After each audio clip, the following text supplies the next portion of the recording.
Well, you're welcome to your first agricultural television station in the nation's capital. Agriculture, they say, is the production of crops and animals useful to man and industry.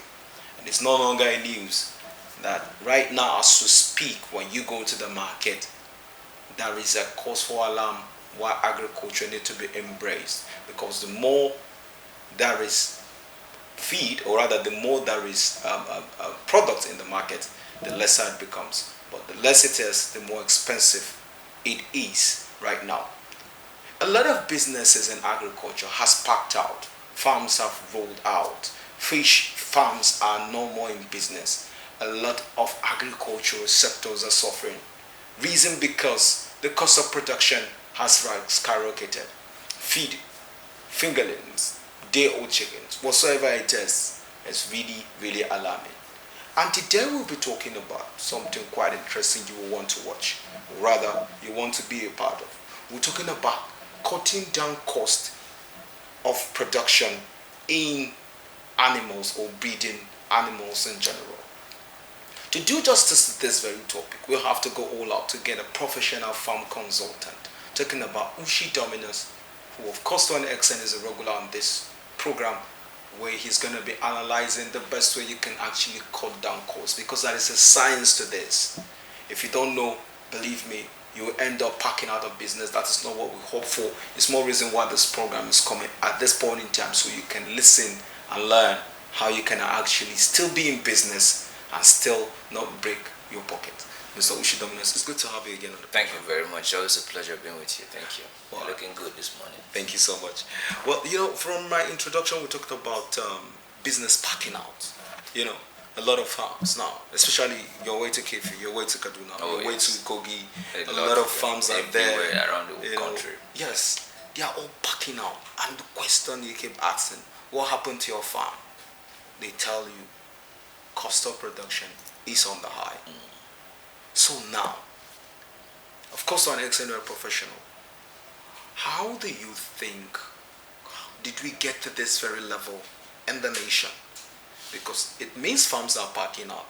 It means veterinaries are also packing up. It means people who have been looking up to such farms to the value chain. Thank you very much.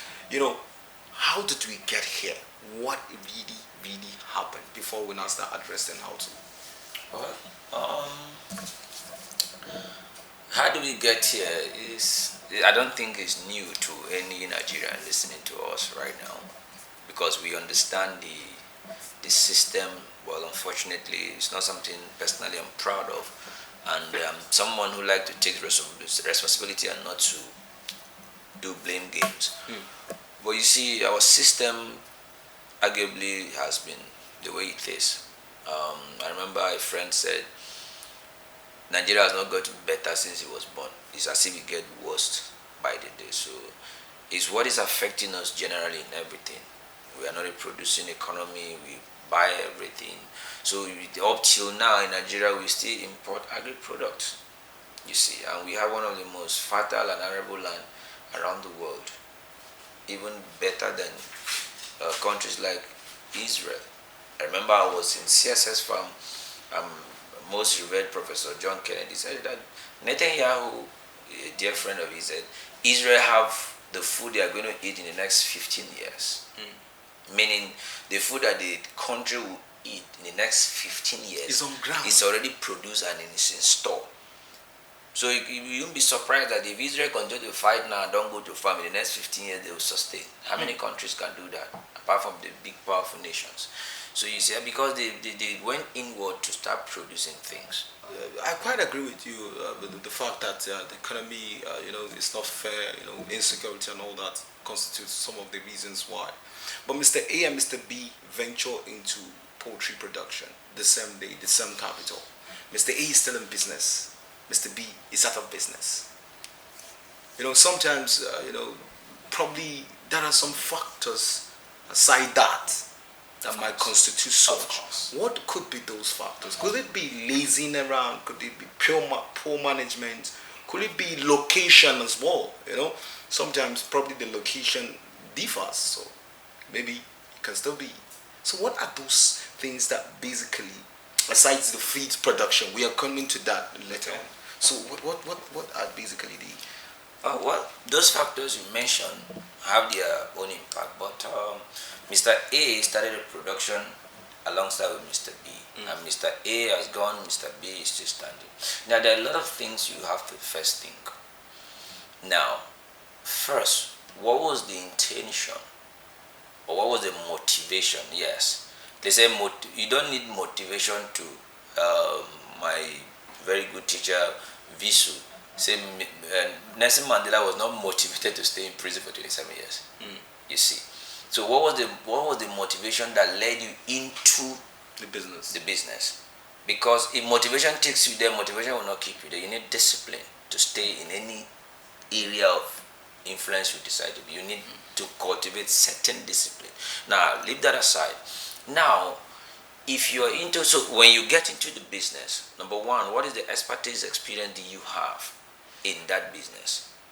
What was your organizational structure like? What were you doing? And then some persons venture into a business because they supposedly heard that is, Nigeria, we have this mindset. For example, let me use a funny this. It was Jumia also that started dispatch riding business. And after some time, literally everybody that can afford a bike has a dispatch riding company. So most time we venture into a business not because we have settled down to study and see what it is like, but we just jump in because we heard that there's money there. Now, before somebody look at it and they say, farming is the easiest way to just invest money, or is the easiest way to just do a turnover. It's not the money replicating organization. It's not it's not a Ponzi. It takes process and time. So if you jump into farming, believing that you just want to go and make money, you might not end up well. Now, when you get, okay, let's say you, all things said and done, you have gotten into the farming business. You have started farming. Now, what is driving your farm? Who and who is managing? Some person, when I started my shop, my neighbor was like, I don't have time, I should hire somebody. I told her, no. I'm just starting, I can't hire anybody. I'm the CEO, I'm the secretary, I'm the messenger, I'm the cleaner. Yes. So it's a little shop, we deal with veterinary drugs, consultancy services. You want me to hire a secretary? Yes, it's good. The time will come for that. But as of that time, there was no need for that. So I was doing all that. When you call the office line, I'm the one picking. I'm still the one that you're going to meet when you come. But now it's not so. So I had to go through that, and I learned. I told you, my most revered mentor, Apostle Selma, if you listen to some of his financial series, he talked about all this area. So most time people get into these businesses because somebody else is doing it. Now, for those who have already started, there's a way you develop a business for the business to run itself. Some person got money from somewhere, like of course, like our society. Let me use our popular society. Maybe those in government. When you are in government, you have access to certain, the way our system is. Let me not even go there. You just jump into farm, and you buy 300 hectares. There's money. And then because you heard that greenhouse is raining, you just brought in, you import some Chinese guys, they brought greenhouse, you did all that, and then you are out of the office. There was no structure built. The farm was not designed to sustain itself. You're going to follow. And then somebody who took time and did diligence in his research, and the little fund he brought, invested it, and now the farm can be able to sustain itself. And you who just brought money, build everything, do all that. So they are definitely going to be different. The difference is going to be clear. For example, now, Professor John Kennedy started CSS when he left office. He stayed, prayed to God, and he had an insight to set up a farm. It's a zero-waste farm. Everything on the farm sustained the other one.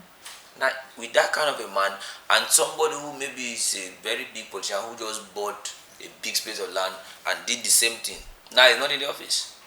Now, let me tell you one thing that destroys farm the most, especially these big, large farms. Because people who work with you somehow have an idea or believe, they say, it's a typical Nigerian belief, that when you are in office, you are a thief. Now they are in the farm as a staff or a manager. They have this mindset that you too are stealing the money. It's our money. gone. Yeah. So him too, where he's working for you in the farm, there, He's he's having that idea. Say after all, you two, you're stealing the money. So he tries to do every way to cut corners and be able to drag his own farm through. Now that goes down the line. At the end of the day, the farm cannot run itself. The manager is stealing, the attendant is stealing. So everybody is trying to get his own pound of the flesh from you. Now that case, the farm is going to fall, because when you leave the office, you might not be able to have that money to keep pumping for them to keep doing that. So once you leave the office, few years after, they keep dragging it, you cannot sustain. At the end, you either cut production or you stop completely. Or the next thing you start saying you want to sell. That is a factor. But someone who is there, and the annoying part is that the person who owns that farm literally might sometimes don't come there. Just call. This one should be done like this. No. And then, like if you go to CSS farm, I'm an alumni of CSS, I did a training there sometime. As big as that farm is, probably wear his cap and his boot and he's walking around. You see, he's there for morning, sometime 10 o'clock in the night, he's still in the farm. He's there. Because I remember my first seminar back in ABU was by the Farm Management Association of Nigeria. I attended a seminar. So one of the first stage to fail in farm business, is absenteeism. Once you are not there, a lot of things are going to go wrong. That's number one. Number two, record keeping. What is your record keeping like? How much is spent? How much is gotten? When there is no record, you are going to end up losing. So once you are there, your presence there have a psychological effect on even the animal, including the staff. Now, the record now, who does what and who is responsible for what. So when all these things are checked, it's applicable for every business, not only farming. If you apply all the business rules, and then when you're farming as a business, not as a motivation that you don't want to do, you're going to fold up. When the motivation dies, you're definitely going to fold up. So a lot of that leads to so many, adding with the economy and everything, lack of motivation, and then some people do not have any expertise leading them. So at the end of the day, you're going to fold up. So many of those things can affect the farm to not to continue, and a lot of other. Okay, now, thank you very much for that. Anyways, now let's talk about how to cut down costs now. Say I have 200 birds, and of course, probably I need maybe X amount of bags to get to the point of sales. What is the best way to be able to stay have a weighty chicken and still? Because I know that is a science to it. That is a science to it. Some say let's do concentrate. Some go ahead to say concentrate and not save enough. Some go ahead to probably improvise one way or the other to see how they can be, because at the end of it all, you still want to make profit, not to go out of loss. What's the best way to go now? Well, there are a lot of ways, and there are a lot of things you do. Okay, first of all, let's say you have 200 birds, for example. You're going to need between 25 to 27 bags of feed, 25 kg bag, to grow 200 birds to maybe 5 weeks or thereabout. Now, yes, in broiler production, it's easier that you can manipulate. But first, one of the things that people don't know, or they do blindly sometimes, especially when you deal with local farmers, especially our mothers and all those people. Now, from the day they take the day-old chicks, they start buying booster. I was discussing with a woman yesterday. You just brought the day-old chicks. You already bought boosters worth 4,000. That's the price of an average 1 kg chicken already. Booster, that's the feed? No, they are supplement to add in the feed. You have not even started feeding the chicken. You already bought booster. So you have extended your cost by 4,000 even before you start production. Because when she came to the office, I gave her a cost of production for, let's say, 200 birds. And then I gave her a cost of production for 100 birds. So she got 100 birds. I was not there in the office when she picked the bird. And then she asked one of the sales rep to give her, because she heard a woman talk about booster. So she bought. And I gave her a breakdown of all she needs from the first day to the last day. I gave her the cost per each. Even the one that I don't have in my stock, I told her where to get it, and I told her the price. But because she heard somebody saying that this thing is good, she bought. And when I look at it, I told her this alone has cost you 4,000. One of that has cost you 4,000. You bought two, that's 8,000. That's two chicken. So if you have 100 birds, that's minus two already, 98. You have not started feeding them. No, so so outside the feed, there are a lot of things most farmers do to increase their cost. That's number one. Now, some persons don't take proper management of their bird, especially table poultry farmers. These farmers are mothers, women who practice broiler, because it's a 2-month maximum production cycle, so it's easier and faster. Now, they don't follow good management practice, so they rely mostly on drugs. And antibiotics are very expensive now. If to get a very good antibiotic now, you need at least 1,200, 1,300, depending on which you're using. If you are going into using maybe foreign drugs, good drugs like Kepro product, you can't get Kepro product now in less than maybe a sachet of 100 grams. You can't get it nothing less than 4,000. That is extra cost. Now come to the feeding now. Yes, it's an unfortunate truth that feed now, a bag of feed now costs between 16 to 22,000 naira, depending on the company you're using. And there's nothing much you can do. Now, if you decide to compose your own feed, it might cost you less. But again, do you have the expertise? Do you know what is required to compose your own feed using concentrate? Now, if you don't, you are going to do garbage in, garbage out, and the birds are not going to give you good result. And at the end, you're still not going to make end. So most time, my best advice is the best way to cut costs. Number one, your management practice should be well that you are not going to incur extra cost of using drugs, unnecessarily drugs. That's you're reduced by maybe 1%. Now your feeding. Some person waste feed, maybe depending on the type of feeders they are using. Okay. So you need to look at the generic issue. It's not just to say, okay, don't use this, use that, because those things, don't use this, use this, they all have their own implications. So when you follow through very well, your management practice, good water quality, you can arrive at that 25 to 27 bags of feed for 5-6 weeks production. Now, some person decide to use cheap feed, but they use more, it still increase their cost. Sometimes you can use good feed that has a very good balanced system. Like me, and I use Hendrix feed in my farm because it's good. They have about 23% crude protein, so I use Hendrix. So my bird, as of this morning, the one that are between 10 days or thereabout, they are weighing about 620, 630 grams at a week and some 3 days. So that is a good feed. I studied it, I took my time, I did different sample analysis. You see that. So when you do all that, when you follow through all the management practice, you are not going to spend too much, and then you are going to still get something at the end of production. Yes, in other sector, in other animals, like especially fish farming now, there is this wild publicity. Now I've done a webinar on that, on housefly. So housefly, black soldier ant farming. So that is growing on maggots to use as a supplement for feeding fish. It also reduces cost, but it does not stop you from using feed. So whichever way, feed is a major cost in animal husbandry. It is major. Very well. So whichever way you go around, you're still going to spend a reasonable amount in feeding. But when you don't waste feed, you use good feed to give you good result, you're going to get it right.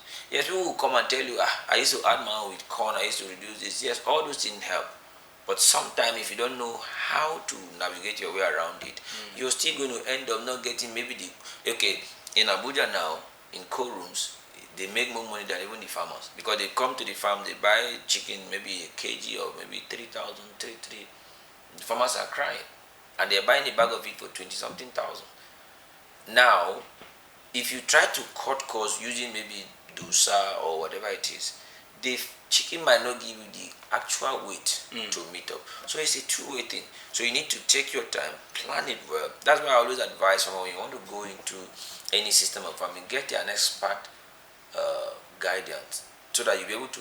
I remember I have a friend who somebody advised to put 10,000 fish. That the cost of feeding 10,000 fish is the same thing with the cost of feeding 5,000 fish is the same thing used to feed 10,000 fish. I said, what kind of a dumb idea is that? Very dumb. And I asked her, if you have 5 children, now you're a single lady, assuming you now have 5 children, the cost it takes you to feed 5 children, was it the same thing that you were feeding you alone? So why would the cost of feeding 5,000 fish would be the same to feed 10,000 fish? And out of motivation, the lady started farming. She brought in 5,000 fish and can no longer feed them. Now, it does not only end by feeding. The consultant, supposedly, I don't know him, was busy collecting money from the lady for buying foreign feed about 45,000, while she's using our company local feed here within the country here that is within 22,000 per bag. So the lady was drained. So she was lamenting on her status, and a friend of hers who happened to know me, which I don't know her in personal up till now, but I thank God for her. Now I asked her to call me. She called me. I had to take out time for like 30 minutes on phone to give her a counseling that, okay, you have already lost interest for this set of production, but you're going to get the next one. And I told her, no, you can't manage, you can't feed 5,000 fish with the same cost of 10,000. No, it's not possible. That's number one. It takes about, presently now, it takes about up to $1 million plus, maybe $1 million, 1 point, to feed 1,000 fish to table size. That's 5 months. Because 1,000 fish is going to take about 67 bags of feed, or 15 kg bag. So I told her that the consultant would have been able to tell you this from the first instance. You need 67 bags of feed to feed 1,000 Clarice Garipenus, that is catfish now, the popular one, to table size of 5 months. Now multiply that by 5,000. No, multiply it by 5, sorry, 1,065 by 5. You know how many bags you're going to use for 5,000 birds. Then multiply by 10. You know how many bags you're going to use for 10,000. Do you have the cost? Now, okay, where do we cut costs? And I told her, okay, what we're going to do now, we're going to do a BSF. Now, the cost of building a very fine nesting place for BSF will still increase our cost. I said, okay, we now decide to use a very small system where we use the poultry dungs to generate maggot to be able to supplement the feed that's used per day. So presently now, the advent of BSF has also helped in reducing feed. Like some person who compose their own feed also use BSF dry one, they mix it with poultry feeds and the rest. That also helps because it's very rich in protein and all that. But whichever way, when you have a very good expert guidance, even if you're using conventional feed and you are not doing unnecessary wastage, because you still need it.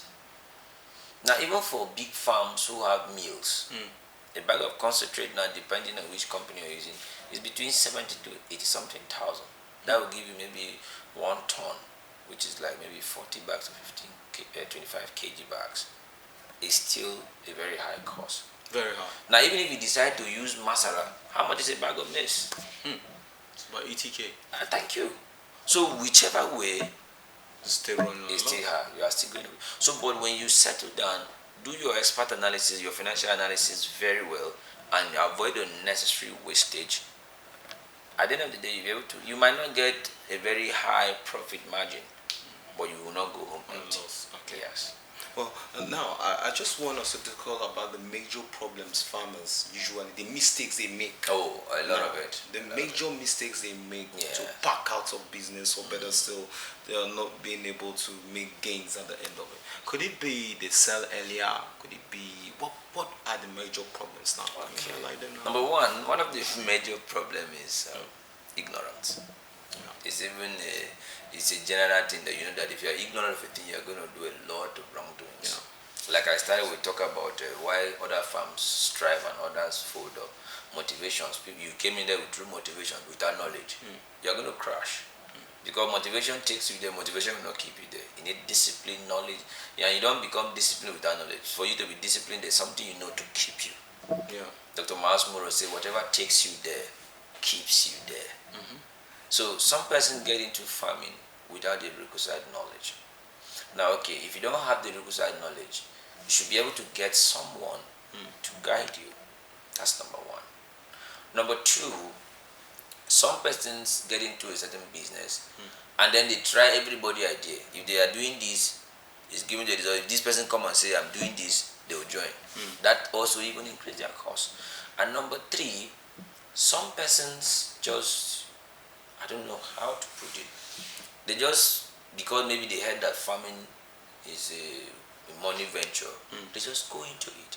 And then there are other common mistakes that has to do with the practice where people farm, they do so many wrong things because they literally don't know what to do. So it can lead to a lot of wastage. They use drugs excessively, different drugs. If you hear that this one is using this one, they buy, and then they don't know the management procedure, especially in poultry industry because it's one of the easiest one. They don't know that. I have a client who I went to see her farm. I don't know what happened. She just called me, and thank God I was available and free. I went, and I saw that the heat she was giving her chicken was too much. It's because she doesn't know. And thank God she called me.